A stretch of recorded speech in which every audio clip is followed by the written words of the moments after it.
ప్రేక్షకులందరూ నమస్కారం. ఈరోజు మన స్టూడియోలో ప్రముఖ ఆధ్యాత్మికవేత్త, వేదిక్ ఆస్ట్రాలజర్ అవినాష్ దాస్ గారు ఉన్నారు. ఏప్రిల్ మాసంలో ధనుసు రాశి వారికి ఎలాంటి ఫలితాలు ఉండబోతున్నాయో గురుగారిని అడిగి తెలుసుకుందాం. నమస్కారం గురుగారు. నమస్కారం అండి. ఓం నమ శివాయ, ఓం నమో వెంకటేశాయ.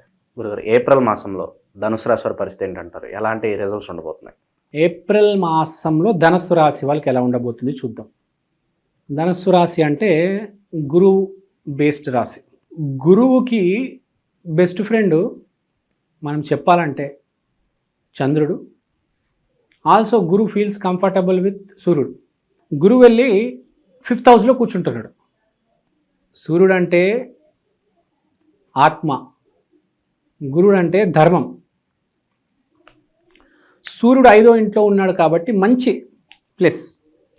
సో ఇప్పుడు జరిగేది ఏంటంటే వీడు తన హెల్త్ ఇంప్రూవ్ చేసుకోవడానికి చాలా ఆల్రెడీ ఏదన్నా సమస్యల్లో ఉన్నారా ఆరోగ్యపరంగా సమస్యల్లో ఉన్న వాళ్ళు ఉంటారు, ధనస్సులో సమస్యలు ఉన్న వాళ్ళు ఉంటారు. ఇప్పుడు కొంచెం మనం డెవలప్ అవుదాము, హెల్త్ పరంగా పుట్ట తగ్గిద్దాము, ఫిట్గా ఉందాము, జాగ్రత్తగా తిందాము.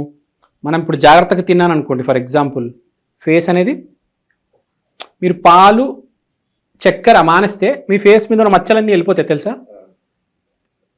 ఈ రకమైన పాటిస్తారు. అంటే మెయిన్ ఫేస్ని బాగా పొట్ట లోపల డ్రెస్సింగ్ ఇవన్నీ చేస్తారు. హెల్త్ తర్వాత ఫిజికల్ యాక్టివిటీస్, రన్నింగ్, జాగింగ్, తర్వాత రిక్రియేషన్ అంటే స్విమ్మింగు, అంటే పనితో పాటు ఎంటర్టైన్మెంట్, స్విమ్మింగు, డ్రైవింగు. అంటే మీకు రిక్రియేషన్ అంటే ఐడియా ఉంది కదా, ఒకటేసారి పని జరుగుతుంది, ఎంటర్టైన్మెంట్ కూడా జరుగుతుంది. అలా వెళ్ళొద్దాం ఆ గుడికి, అలా వెళ్ళొద్దాం ఆ సినిమాకి, అలా క్రికెట్ మ్యాచ్కి వెళ్ళొద్దాం, ఇవి ఎక్కువ ఉంటాయి. సో రిక్రియేషన్, ఎంటర్టైన్మెంట్ ఎక్కువ ఉంటుంది ఈ నెల వీళ్ళకి, మన ధనుసు రాశి వాళ్ళకి. తర్వాత 8వ ఇంట్లో కుజుడు. 8వ ఇల్లు అంటే ట్రాన్స్ఫర్మేషన్, డామినేషన్. దాంట్లో కుజుడు విపరీతంగా ఉన్నాడు, విపరీత పరిస్థితిలో ఉన్నారు. సో వీళ్ళకి ఏంటంటే సింపుల్గా చెప్పాలంటే మామూలుగా ధనుసు రాశి వాళ్ళు చాలా కూల్గా ఉంటారు. ఒక స్ట్రోక్ అంటే ఏంటి, ఒక సిచ్యువేషన్ ముందుకు వస్తుంది, ఇప్పుడు కొంచెం ఇబ్బంది పడతాడు అడ్జస్ట్ అవ్వడానికి. కానీ ఇబ్బంది ఎవరిస్తున్నారు ఇబ్బంది? కుజుడు. కానీ వీడు గురుతత్వ రాశి, కుజుడు ఫ్రెండ్స్. చాలా సింపుల్గా చెప్పాలంటే రాముడు గురువు, కుజుడు హనుమంతుడు. ఈ భూమి మీద మోస్ట్ స్ట్రాంగెస్ట్ గురువు ఇప్పటిదాకా ఎవరికి ఉన్నాడంటే రాముడికి. అత్యంత శక్తివంతమైన గురువు శక్తి రాముడిది. అత్యంత శక్తివంతమైన కుజశక్తి ఎవరిది? హనుమంతుడిది. హనుమంతుడు ఎంత మంచి ఫ్రెండ్సో మనకు తెలుసు. సో ఒక విపరీతమైన ఈవెంట్ జరిగితే మంచి జరుగుతుంది వీడికి ఏదో ఒకటి జరిగి ఎవరో ఒక మాట అన్నారు, తిట్టారు, వీడు డిసప్పాయింట్ అవుతారు, కానీ దానివల్ల వాడు మంచి జరుగుతుంది. ఎవరు తిట్టారు కానీ వీడు తర్వాత హ్యాపీ ఫీల్ అవుతారు, నా మంచిగా జరిగిందిలే ఆ భావనలో ఉంటాడు. వీడు నన్ను డామినేట్ చేయడానికి ట్రై చేస్తున్నాడు అని వాడు అనుకుంటాడు, కానీ మంచి జరుగుతుంది. ఎవడో ఒక మాట అంటాడు, కానీ తర్వాత తెలుస్తుంది, అర్రే ఆ మాట వాడు చెప్పాడు కాబట్టి నాకు ఇవాళ ఈ చైతన్యం వచ్చింది, భక్తి చైతన్యం, ఏదో ఒక చైతన్యం వచ్చింది. రాముడికి హనుమంతుడికి తెలిసినప్పుడే కదా వాళ్ళ పవర్ ఏంటో వాళ్ళిద్దరికి తెలిసింది. అప్పుడుదాకా వాళ్ళిద్దరికి తెలియదు వాళ్ళు ఏం చేయగలరని. వాళ్ళిద్దరు కలిసినప్పుడే మనం చూసాం కదా ఎంత పెద్ద యుద్ధం జరిగింది. హనుమంతుడికి తెలియదు వాడు లంక తగలబెట్టగలుగుతాడు, ఇండియన్ ఓషన్ని దాటగలుగుతాడు. రాముడికి తెలీదు నేను 10 తలకాయలు ఉన్న రావణాసుడిని చంపగలుగుతానని కదా. ప్రపంచంలోనే అత్యంత పవర్ఫుల్ రావణాసురుడు, వాడిని నేను చంపగలుగుతానని రాముడు కూడా తెలియదు అప్పుడు దాకా. వాళ్ళిద్దరు కలిసినప్పుడే కదా తెలిసింది. సో వాళ్ళ హిడెన్ ఎజెండా అంటే వాళ్ళకి తెలియని శక్తి అనేది వాళ్ళ ముందుకు వస్తుంది. అనుకోని సంఘటనలు జరగటం ద్వారా అది ఎంతవరకైనా మేలే అంటారు. అది ఒక సంఘటన అవ్వచ్చు, ఒక మాట కూడా ఒక సంఘటన. ఒక మనిషి ఎదురేడు 2 మాటలు చెప్పాడు, అది కూడా ఒక ఈవెంటే. వాడికి ఒక పవర్ అండ్ కెపాసిటీ తెలిసి వస్తుంది. ఓహో ఈ పని నేను బాగా చేయగలను, ఇదే ట్రై చేస్తే 10 ఏళ్ళ తర్వాత నాకు బాగా కలిసి వస్తుంది, ఒక 2 నెలల తర్వాత బాగా కలిసి వస్తుంది. అని వాడిలో ఉన్న స్ట్రెంగ్త్, వాడిలో ఉన్న వీక్నెస్ వాడికి తెలిసి వస్తుంది. చాలామందికి వాడి గురించి 10 పాయింట్లు రాయమంటే రాయలేడు. భూమి మీద ఏ మనిషిని పట్టుకున్నారో నీ గురించి 10 పాయింట్లు రాయిరా అంటే అన్ని అబద్ధాలు రాస్తాడు తెలుసా, అన్ని తప్పు రాస్తాడు. నేను రాసిస్తా, వాడు ఎదురు మనిషిని అడిగితే కరెక్ట్ చెప్తాడు. కానీ మీరు రాసుకున్నారు అనుకో 10కి 10 పాయింట్లు తప్పు రాస్తారు. ఎందుకంటే మనం ఎప్పుడు మనల్ని కరెక్ట్ అనుకుంటాం, అవతలని రాంగ్ అనుకుంటాం. కానీ మనల్ని చూసేవాడు గమనించేటట్టు తెలుసు మనలో ఎంత ప్లస్ ఉంది ఎంత మైనస్ ఉంది కదా. మనం ఎప్పుడు హీరో అనుకుంటాం మనల్ని, కానీ మనకు తెలీదు అప్పుడప్పుడు మనం వేరే వేరే రోల్స్ చేస్తూ ఉంటాం, ఎక్కడెక్కడో ఏందేందో చేస్తూ ఉంటాం. సో మనలో ఉన్న పవర్ ఏందో మనకు తెలుస్తుంది. అది కాకుండా ఉగాది కాబట్టి ప్రతి మనిషి క్యాలిక్యులేట్ చేసుకుంటాడు ఒకసారి. సో ఆ క్యాలిక్యులేషన్ చేసుకునేటప్పుడు చాలా పాయింట్స్ రివీల్ అవుతాయి.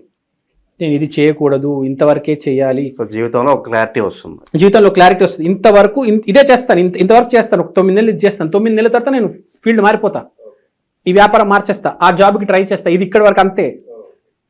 ఒక ప్లాన్ వేసేసుకుంటాడు, తెలిసిపోద్దాడికి నేను ఇది చెయ్యాలి అంటే పర్టికులర్గా తెలుస్తుంది.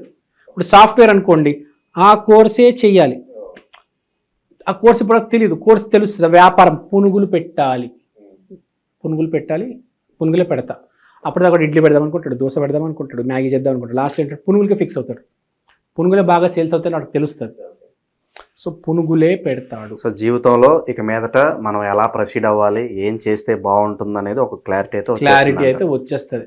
ఓకే గురుగారు, అలాగే నిరుద్యోగులు, వ్యాపారస్తులు వీళ్ళ పరిస్థితి ఎలా ఉందంటారు? నిరుద్యోగులుగానే ఉంటారు. ఎంతకాలం పట్టవచ్చు అంటారు మరి వీళ్ళ గుడ్ న్యూస్ వినడానికి? అదే చెప్తున్నా, ఇంట్లో హ్యాపీగా కూర్చున్నారు, ఇంట్లో హ్యాపీగానే కూర్చోండి, మీకు ఏ ప్రాబ్లం లేదు, అలానే ఉండండి హ్యాపీగా. మంచి 3 పూటలు తినండి, నిద్రపోండి, మీకు ఏ ప్రాబ్లం రాదు, అలానే ఉండండి. ఎందుకంటే కరెక్ట్ షష్టగ్రహ కూటమి 4వ ఇంట్లో జరిగింది కాబట్టి ఇంట్లో ఉండేవాడు నిరుద్యోగిగా అలానే ఉంటాడు. బేసిక్గా వాడు బయటపడాలంటే ఇంకా నామస్మరణ చేయాలి.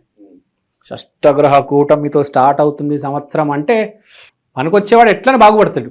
పనికిరానోడు నిరుద్యోగి అంటే కష్టపడుతున్నాడు అంటే వాడికి ఏ రోజైనా వస్తుంది. పని చేయట్లేదు నిరుద్యోగి అన్ని రకాలుగా వాడు ఏం చేయలేడు. సరే, తర్వాత ఇంట్లో గొడవలు అవుతాయి. షష్టగ్రహ కూటమి 4వ ఇల్లు. వైవాహిక జీవితంలో కూడా ఏమైనా ఇబ్బందులు రావచ్చు అంటే? వైవాహిక జీవితంలో ఇబ్బంది, ఇంట్లో అమ్మ, నాన్న, చెల్లి, అక్క, తమ్ముడు, ఫ్యామిలీ మెంబర్స్ అందరికీ ఇబ్బంది పెడదామని చూస్తారు. పిచ్చ టెన్షన్, పిచ్చ ఫ్రస్ట్రేషన్ క్రియేట్ చేస్తారు వీడికి. వీడు ఇబ్బంది పడతారు కొంచెం. నేనేదో కెరియర్ ప్లాన్ చేసుకుంటున్నాను, నేనేదో హ్యాపీగా టూర్లకు వెళ్తున్నాను, స్విమ్మింగ్ చేస్తున్నాను, సినిమాలకు వెళ్తున్నాను, మధ్యలో ఫ్యామిలీ గోలేంద్రా బాబు, ఫోన్లో ఆపంటారా ఆయన, చచ్చిపోతున్నాను, ఇదేంటి రాలేనురా బాబు ఇప్పుడు ఊరికి, నా వల్ల వదరా నాయన. ఫ్యామిలీ డిస్టర్బ్ చేస్తుంది, ఫ్యామిలీ వల్ల డిస్టర్బ్ అవుతాడు.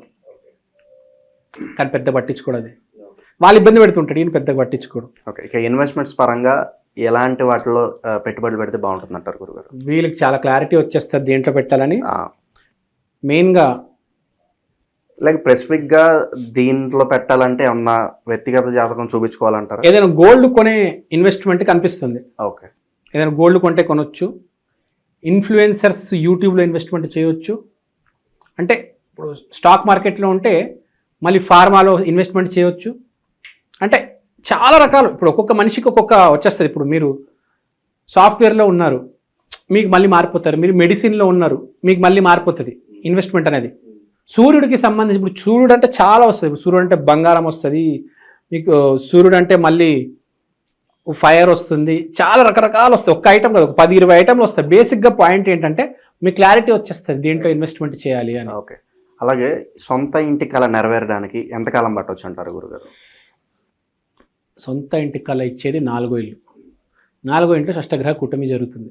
అసలు మర్చిపోండి, అది గందరగోళం ఉంటుంది. కానీ ఆ థాట్ ఉంటుంది, ఆ థాట్ ఉంది, కట్టాలి, ఇల్లు కట్టాలి అని థాట్ ఉంది. కానీ షష్టగ్రహ కూటమి అక్కడే జరుగుతుంది కాబట్టి గందరగోళం ఉంటుంది కొద్దిగా.